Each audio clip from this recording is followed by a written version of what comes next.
مرحبا يا متابعيني، شلونكم؟ شخباركم؟ إن شاء الله الكل بخير. طبعا رحت لبيت خالتي، فطبخوا بثواب فاطمة الزهراء.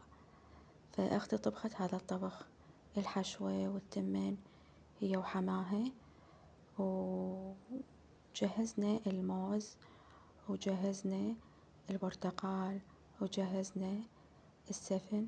فهذا اليوم ثوابهم الفاطمة الزهراء، وإن شاء الله تقضى حوائجهم. وطلبوا حوائجكم من فاطمة الزهراء عليها الصلاة والسلام.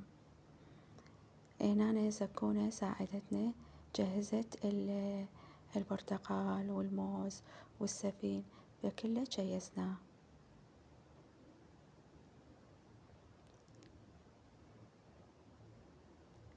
هنا بعد ما كملوا الطبخ التمين والحشوة والتشريب، فهنا صبت أختي الثوابات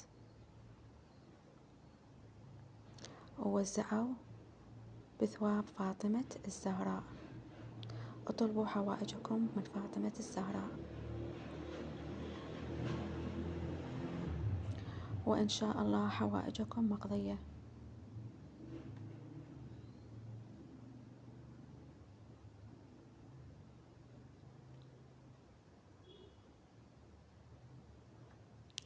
بعد ما كملنا ببيت خالتي، رجعت البيت. هنا نظفت السمك.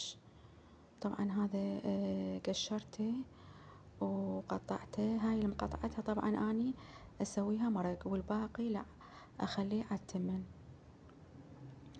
هنا قشرته وغسلته طبعا للسمك، وخليت الطاوة على الطباخ وضفت الزيت، وهنا اقلي. هذا طبعا اسويه مرق، هذا اللي مقطعته اسويه مرق، وباقي السمك لا، اخليه على التمن.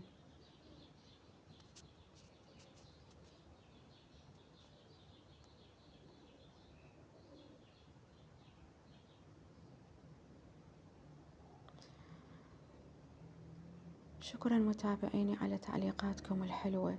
أنا طبعا أختصر الفيديو لأن دائما أنزله بالقناة، فحبيت أصور فيديو سريع. طبعا ويا التمن ويا السمك طبخت تمن شعرية، وجهزنا هنا البصل وجهزنا الطماطة ومرقة السمك.